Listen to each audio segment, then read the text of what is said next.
Hi guys, so I'm back and I'm going to read chapter 1 of the Christmasaurus. I hope you enjoy. Okay, chapter 1, William Trundle. This is William Trundle. There's something you should know about William. William liked dinosaurs. Actually, he didn't just like them, he loved them. In fact, he loved them so much, I should probably write it in big letters like this. William loved dinosaurs. William had dinosaur pajamas, dinosaur socks, dinosaur pants, a dinosaur-shaped toothbrush, dinosaur wallpaper, 2 dinosaur posters, a dinosaur lampshade, and more dinosaur toys than he could fit into a bag for life. But if there was one thing William knew for sure, it was that you could never have too many dinosaur toys. William lived in a wonky little house on the edge of a busy town, on the edge of a busier city. But even though the house was small, it never really felt that way because only 2 people lived in it, William and his dad, Bob Trundle. Now, I bet you're wondering why William didn't have a mum. Well, of course he did have a mum once, but sadly she died a long time ago, when William was very young. So it had been just William and Mr. Trundle for as long as William could remember. As well as dinosaurs, William loved Christmas, but not half as much as his dad did. Mr. Trundle loved Christmas so much that whenever Christmas Day was over, he would sob uncontrollably for a while, for a whole week sometimes, until the end of January, desperately clinging on to Christmas. He even had a secret Christmas tree hidden in his wardrobe, which was permanently decorated, and it lit up when he opened the door to get his socks. Each morning, as Mr. Trundle got dressed, he would look at his secret tree and say to himself, "Every step you take away from last Christmas brings you one step closer to the next." It was these words that got him through the year. On this particular morning, though, Mr. Trundle was feeling very merry indeed, because it was the first day of December. "Time to get ready for school, Willy Poos," Mr. Trundle called from the kitchen as he spread butter on to 2 steaming hot crumpets, Mr. Trundle's favourite breakfast. William rolled his eyes at the silly nickname his dad used for him, Willy Poos. "Dad, you can't keep calling me that. I'm 7 3/4. It's embarrassing," William shouted from his bedroom as he stuffed his school bag full of books. "I thought we'd agreed that I can call you Willy Poos when you're not at school. You can't go changing the rules, willy-nilly Willy Poos," Mr. Trundle teased as he walked into his son's bedroom. "Happy 1st of December. Mr. Trundle beamed as he placed a breakfast tray down on William's desks and nodded his head excitedly at a rectangular object perched perfectly next to the plate of golden crumpets. William followed his gaze and saw that it was a chocolate-filled advent calendar. "Thanks, Dad. Where's yours?" asked William. Every year, William and Mr. Trundle would each have an advent calendar and open a new door together every morning before school. It was a Trundle tradition. William thought he saw a flicker of sadness at Mr. Trundle's face, which was quickly replaced by a smile. "I thought it might be fun to share one this year, William," Mr. Trundle said. Lately they'd been sharing a lot of things, as Mr. Trundle didn't have a lot of money, but William didn't mind. "Oh, okay," he said. "I'll open the door and you can have the first chocolate, Dad." "How about I open the door and you have the first chocolate, William?" Mr. Trundle suggested.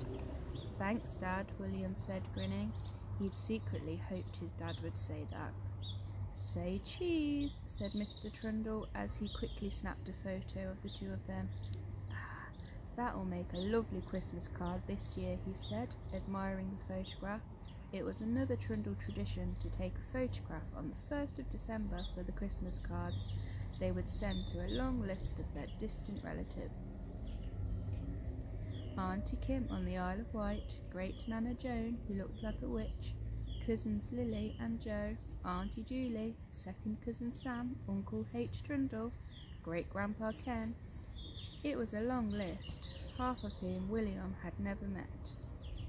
William, have you thought about what you're going to ask Santa for this year? You need to write your letter soon, said Mr. Trundle, as he peeled open the first door on the advent calendar. William took out the small snowman-shaped chocolate, but suddenly didn't feel like eating it. My dear boy, what on earth's the matter? Asked Mr. Trundle. Well, it's just that I don't think Santa can bring me what I want this year, said William, staring longingly at the dinosaur poster on his wall. I'm pretty sure the elves can't make real dinosaurs. Make? Repeated Mr. Trundle as he took a knowing sip of his cup of tea. The elves don't make anything at all. William looked very confused. But I thought Santa's elves made all the presents in the North Pole, he said. Cried Mr. Trundle, spitting out a mouthful of tea. Well, William, I'm afraid that's all just a big pile of poppycock, fiddle-faddle, mouth-waffling, gibbery-faff nonsense. Whoever told you that is a complete knobbly plank. Make presents? Would you like me to tell you how elves really work, William? He asked, a sudden sparkle in his eyes. Oh, please do, Dad, William cried, and made himself comfortable. He always loved it when his dad told him stories.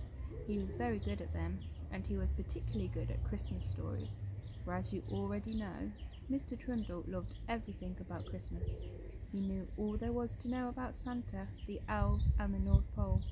Ever since he was a little boy himself, it had been his favourite time of year, and he would always be the first person to start celebrating Christmas. One year he'd put up their Christmas tree in July, which really annoyed the neighbours. William loved it. Well, the first thing you should know is that elf hands are far too small to build any decent sort of toy, and on top of that, they only have 3 fingers. 3 fingers? No way, William said, making funny shapes with his own hands, trying to imagine he had 3 elf fingers. How small are elves, Dad? He asked. Very small, William. Looking at an elf is like looking at a human through a pair of binoculars, if you were holding them the wrong way round, Mr. Trundle explained. Oh well, said William, who knew exactly what he meant. No, the elves aren't toy makers at all, Mr. Trundle went on. There are only 2 jobs that the North Pole elves are good at, farming and mining. Let me tell you how it works, my boy. First, Santa receives letters from girls and boys from all around the world, just like you, asking for all different sorts of Christmas presents. Santa then sits by his fireplace in his rocking chair and reads every letter aloud, not in his head, William. William nodded, listening intently. This is very important, William, because in his letter-reading room there is a very old, very crooked, very magical Christmas tree. If you saw it, you would probably think it was a dead twig in a plant pot, but it is very important. It was the very first Christmas tree that ever lived, and it's still alive. Now it sits and listens to Santa read. A tree that listens? Really, Dad? Questioned William, at this rather absurd-sounding fact. Of course, all trees listen, William. Why do you think they're so quiet all the time? They're listening, of course, said Mr. Trundle, making perfect sense. As Santa reads the letters aloud, the old, crooked, magical Christmas tree sprouts bunches of very peculiar-looking bean pods. Bean pods? Cried William. What on earth are bean pods? They are magical Christmas bean pods, William, and Santa picks these odd pods and gives them to the farmer elves. The farmer elves boil them in pots until the Christmas beans pop out. These beans are very large with red and white swirls. If you ate one, William, it would taste so delicious that your eyes would cry rainbows and then fall right out of your head, so they are never to be eaten. William nodded and made a mental note never to eat a Christmas bean. The farmer elves then take the beans out to the purest white snowfield and plant them deep in the cold, powdery snow. When they're finished, all the elves gather together and wait for a sign. While they wait, they sing a song. Mr. Trundle cleared his throat and started singing the most peculiar elf song in his best elf voice. We're waiting for a sign, it's taken so much time. Hurry up, you silly Christmas beans, we want to go inside. Our bodies feel like icicles. Where is this silly sign? Hurry up, you slowpoke Christmas bean, it's nearly Christmas time. Wow, said William, the elves really sing that song. Every year, said Mr. Trundle. Then eventually, when the timing is just right, the sky above the North Pole lights up in a wash of glorious dancing colours. The Northern Lights, yelled William. I've seen them on the telly. That's right, son. The beautiful Northern Lights. That's the sign they wait for. That's when the mining elves go to work. And what do the mining elves do? Asked William. I'll tell you, my lad, said Mr. Trundle happily. They dig, dig, diggity dig under the snowfields and into the ice below, which is as thick as our house and as clear as glass. William, they aren't mining for diamonds or gold though, they are digging for toys. The Christmas beans have worked their magic into the snow, where huge, twisty, windy roots grow downwards into the ice, and it is there, William, entwined inside these frozen roots, that all the toys for the girls and boys around the world come from. They grow in the ice, made by the Christmas beans that come from the Christmas tree, that listen to Santa reading your letters, Mr. Trundle finished.